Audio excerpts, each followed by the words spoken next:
এবারই আমার কাছে সব। আমি যেমন তাদের অনেক ভালোবাসি, তারাও আমাকে অনেক ভালোবাসে। তাদের সুখেই আমি সুখী।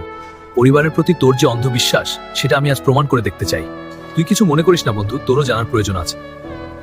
ভাই সজীব, তোমার বড় ভাই কাজ করতে গিয়ে একটা দুর্ঘটনার শিকার হয়। সে আর দুনিয়াতে নাই।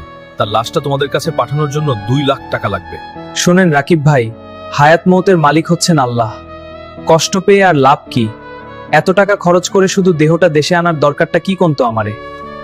হায় রে সজীব, তুমি হয়তো ভুলে গেছো আজ তোমার ওই কোটি টাকার জুয়েলারি দোকানটা কার টাকায় শুরু করছিলা। আজ তুমি সবকিছু ভুলে গেছো। ভাইয়ার টাকায় বিজনেস শুরু করছিলাম ঠিক আছে, কিন্তু ভাইয়া তো এখন বেঁচে নেই। তাই মৃত মানুষের জন্য এত টাকা খরচ করা আমার পক্ষে সম্ভব না। দাঁড়া, তোর বাপরে ফোন করি। শোনো বাবা, ছোট ছেলে যেহেতু টাকা দিবে না, তাইলে এই বয়সে আমি এত টাকা কোথায় পাবো? তার চেয়ে ভালো প্রবাসেই দাফনের ব্যবস্থা করো তুমি। দাঁড়া, তোর বোনরে ফোন করি। আমি তো অন্যের সংসারে থাকি, চাইলেই এতগুলা টাকা দিতে পারি না। তাছাড়া আমার স্বামীর বিজনেসটাও ভালো চলছে না কয়েক মাস থেকে। এখন তাহলে কাদের জন্য সবকিছু ত্যাগ করলাম, পরিশ্রম করে যাচ্ছি, কারো আবদার অপূর্ণ রাখিনি। বন্ধু, আমার আর এই পৃথিবীতে থাকার মোটেই ইচ্ছে নেই রে।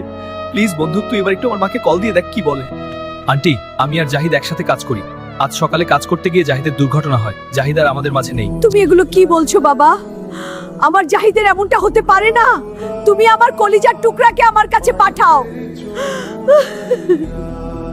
জাহিদকে পাঠানোর জন্য 2 লাখ টাকা লাগবে। আপনি যদি ম্যানেজ করতে পারেন তাহলে পাঠানোর ব্যবস্থা করি। যত টাকাই লাগুক আমি দিব বাবা। আমার সোনার অলংকার আছে অনেকগুলা, সেগুলো বিক্রি করে 2 লাখের বেশি পাওয়া যাবে। তবু আমি আমার বুকের মানিককে শেষবারের মতো একবার দেখতে চাই।